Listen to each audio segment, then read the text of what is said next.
Cilegon, Bu.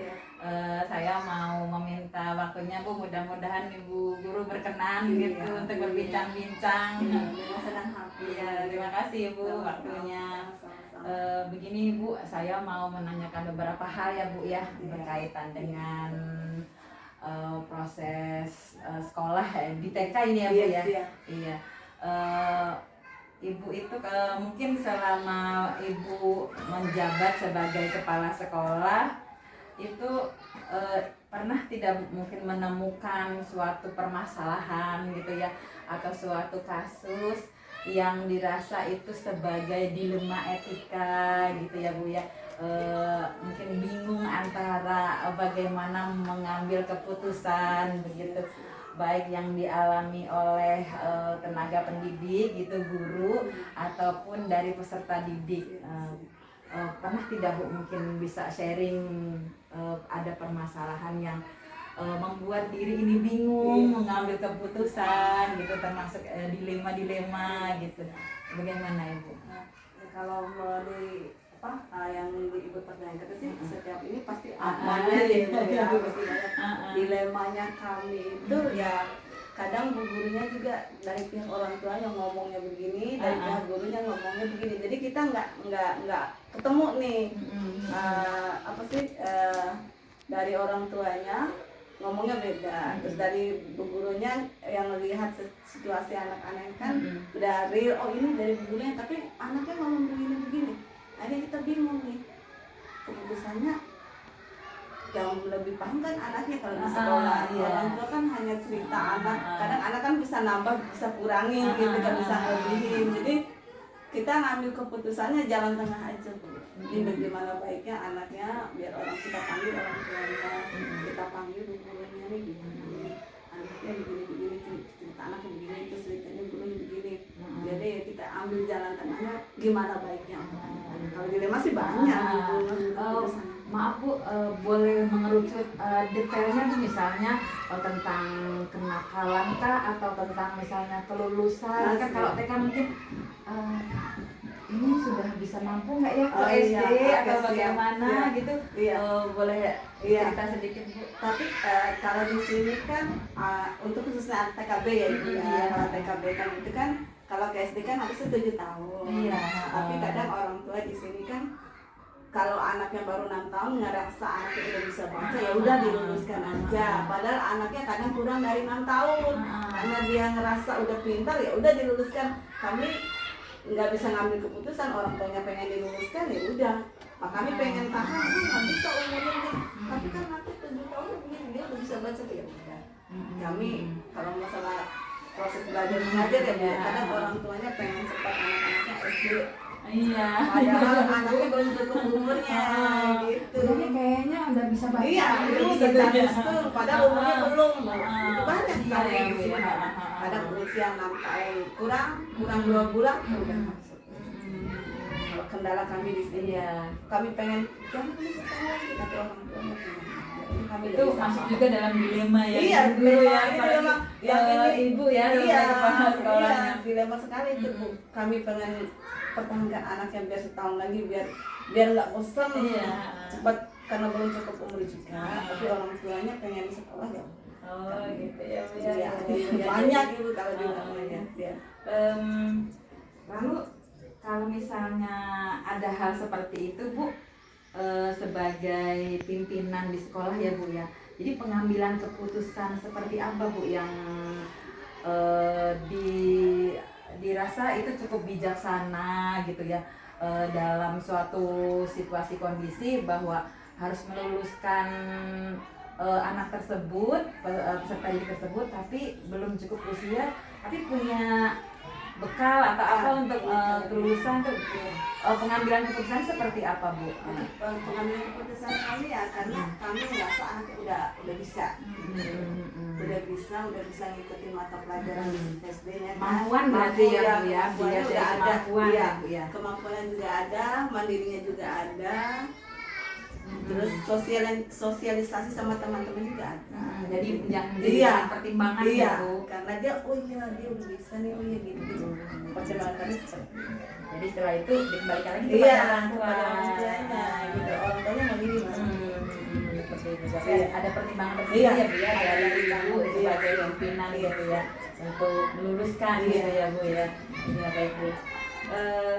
Kalau ada seperti itu Bu, misalnya kendala dalam usia, dalam itu prosedurnya seperti apa Bu? Apakah ada rapat dulu sebelum kelulusan atau bagaimana Bu? Seperti kalau setiap momen-momen mau kelulusan itu ada prosedur tersendiri nggak Bu? Setiap kita kan ada rapat sosialisasi dulu, umur segini jadi tahun baru boleh masuk SD, lalu bisa cari itu segala macam. Pas sama orang tua ini pas bagi semester bagi raport. Oh iya, pas mau semester, bagi raport. Itu ada rapat dengan orang tua ya? Iya. Jadi bagi raport kita rapat dulu, bagi raport kita rapat dulu sama orang tua perkembangan anak begini. Iya. Oh diinfokan. Iya. Kadang via WhatsApp. Via WhatsApp. Iya.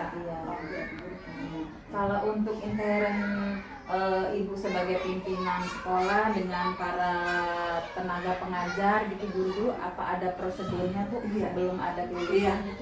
Sebelum kelulusan kami selesai ini dulu rapat kerja dulu, agak selesai kumpul dulu ini baiknya di mana nih mau disampaikan, sampaikan aja sesuai dengan keadaannya di sekolah, jangan ditambahin, jangan dikurangin. Oh gitu ya Bu ya. Kadang ada kan guru, nggak enak Bu yang enggak, akhirnya orang tua nggak ada sesuai faktor kan lain ya. Kata bu gurunya begini tapi di rumahnya begini kan begitu. Jadi kami rapat dulu apa aja yang mau disampaikan, tidak mana kan beda-beda. Iya. Jadi di dalam rapat itu masuk dalam prosedurnya ya Bu ya, tahap-tahapannya ya Bu. Baru ke orang tua gitu ya Bu. Jadi ada rapat dengan guru, ada rapat dengan orang tua sebelum ada kelulusan tersebut. Di dalam rapat itu ada diungkapkan dilema-dilema nggak permasalahan gitu Bu gurunya banyak boleh saya Bu satu salah satunya kadang anaknya kan yang dilihat di guru di kelas kan dia tipikalnya nggak ada aja alasan dia nggak mau belajar alasannya kamu kenapa nggak mau belajar, alasannya capek. Terus kadang orang tuanya juga ayo sekolah gini tapi di rumah udah di sekolah kan dia udah kenapa kamu nggak mau belajar, capek kenapa, enggak capek aja istilahnya, beda kelas beda permasalahan. Ada yang capek, ada yang nggak boleh diem, ada yang namanya anak TK yang dia berbagai macam karakter ya, makanya anak-anaknya permasalahannya setiap ada bagian kelas. Tapi ada prosedur tersendiri untuk mengatasi permasalahan itu ya Bu ya, terutama pada saat kelulusan atau kenaikan ya Bu. Kalau di sini kan istilahnya TKA naik jadi kelulusannya. Kelulusannya ya. Baik Bu. Yang terakhir Bu nih Bu. Menurut Ibu sebagai pimpinan sekolah ya Bu ya, hal-hal yang paling efektif yang Ibu anggap paling efektif gitu ya Bu untuk mengatasi kalau ada dilema etika seperti itu. Jadi kalau misalnya ada permasalahan tadi kita ambil kasus lulusan usia belum mencukupi tapi kemampuan mungkin ada dan ada dorongan juga dari orang tua. Itu hal-hal yang efektif menurut Ibu apa yang menjadi kebijakan Ibu sebagai pimpinan? Efektifnya kami ambil sesuai dengan apa yang kami lihat di sana. Pengamatan ya bahasa kalau merasa anak ini cukup ya udah, kalau belum cukup ya kita sosialisasikan sama orang tua. Jadi kita tidak bisa anak ini nih, misalkan anak-anak tipikal anak baru di A1 tapi orang tuanya pengen loncat ke B, padahal A1 ya Bu ya, A1 ini jatuhnya di sini kan cover, karena di sini nggak ada covernya, jadi hanya bermain aja kan A1, A2 tuh tipikalnya bermain, yang B itu baru. Ada A1 umurnya 3 tahun karena pengen loncat ke B, itu yang bikin kami loncat ke B kan ada jadi nggak bisa. Jadi di A1 dia hanya bermain nyanyi, di B-nya dia kan kesiapan masuk SD. Siapa masuk SD ya, Jadi kasihan anak-anaknya belum bisa menerima langsung masuk ke D. Kasus kami kemarin di situ. Oh gitu ya Bu ya. Nah, terus kalau ada seperti itu Bu, sebagai pimpinan bagaimana Bu untuk pengambilan keputusan? Pengambilan keputusan saya kemarin saya panggil orang tuanya, ada 5 orang. Terus kami sosialisasi itu nggak bisa oleh mana dari A langsung A1 kita ada tempat A1, A2, B1, B2 langsung ke A1, A2 dulu nggak bisa langsung ke B karena A di sini kan jatuhnya ke B. Jadi harus sesuai dengan prosedur Iya, ya Bu ya. prosedur dengan sekolah kami ada tahapan-tahapan, ada istilahnya kelasnya lah, ada ininya, ada A1, A2, B1, B2. Jadi permasalahan kami di situ. Lalu kami panggil orang tuanya, kami sosialisasi, ya kami jelasin ya orang tuanya. Gitu ya Bu. Nomor NIS-nya pun belum masuk karena 4 tahun kurang. Oh begitu ya. Karena usia ya iya, Bu ya. karena dapur ini kan 4 tahun. 4 tahun. Kalau yang ini kan program ya Bu, karena di sini nggak ada program. Jadi yang 3 tahun ke bawah kami nggak masukin. Karena itu kecuali di sini ada programnya. Kita Oh iya, jadi pertimbangan usia yang menjadi aturan ya Bu ya. Jadi itu juga salah satu problem Bu ya, problem ya selain tadi kelulusan yang belum cukup usia ya Bu ya. Terus ada permintaan dari wali murid ya, orang tua gitu. Tapi tetap sekolah mempunyai aturan tersendiri. Sekolah mempunyai keputusan sendiri. Nggak bisa kan kita menuruti orang. Iya. Menuruti orang tua, keputusan orang tua ngomong memasuki ada masukan dari orang tua ke kami, kami terima. Iya. Tapi sekolah juga punya keputusan sendiri. Ya, punya keputusan sendiri seperti itu. Jadi nggak bisa kalau emang nggak usah di sekolahin aja. Iya, ya mau itu aturan sekolah. Aturan sekolah ya Bu Iya. ya. Jadi diinformasikan sedemikian rupa supaya wali murid juga memahami ya, dia mau bisa mengerti gitu ya, karena memang ada aturan-aturan yang harus kita ikuti gitu ya Bu ya. Oh, seperti itu ya Bu ya.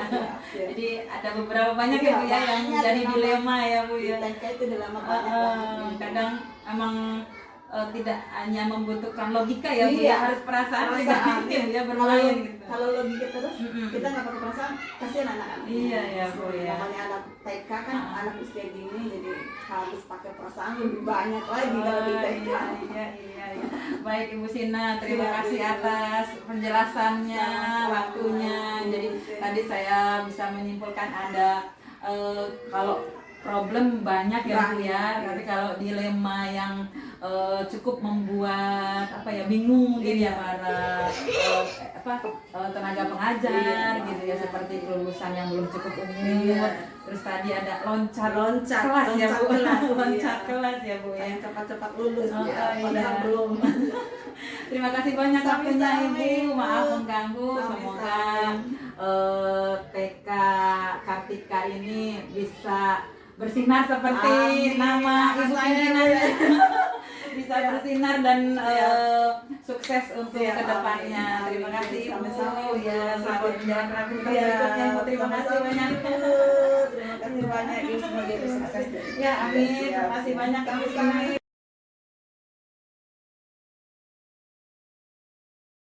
Beberapa pertanyaan Pak mengenai dilema etika Pak. Jadi mungkin ada suatu fenomena atau suatu kejadian yang membuat perasaan kita sebagai pemimpin itu mengalami dilema, sebuah dilema etika gitu ya Pak ya. Jadi pernah tidak mungkin Bapak selama menjadi pemimpin kepala sekolah itu ada suatu situasi dan kondisi di mana kita mengalami dilema etika, baik itu tentang permasalahan dalam siswa ataupun mungkin dengan tenaga pengajar, tenaga pendidik begitu Pak, mungkin bisa sharing sedikit gitu. Baik, terima kasih. Ya, terima kasih Bu Ika. Jelas kalau itu ada mungkin di siapapun pemimpin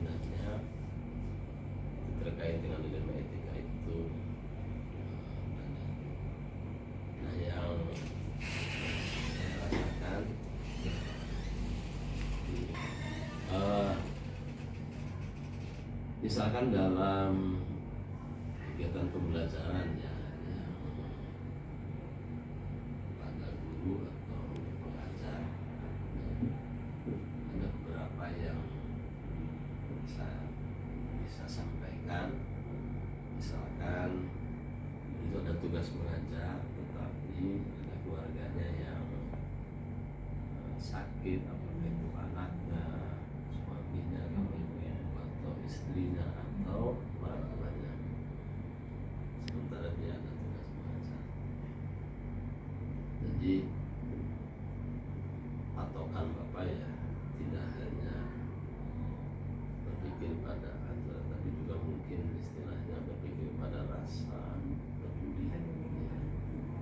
Maka solusinya itu diminta pada guru tersebut untuk diizinkan guru tersebut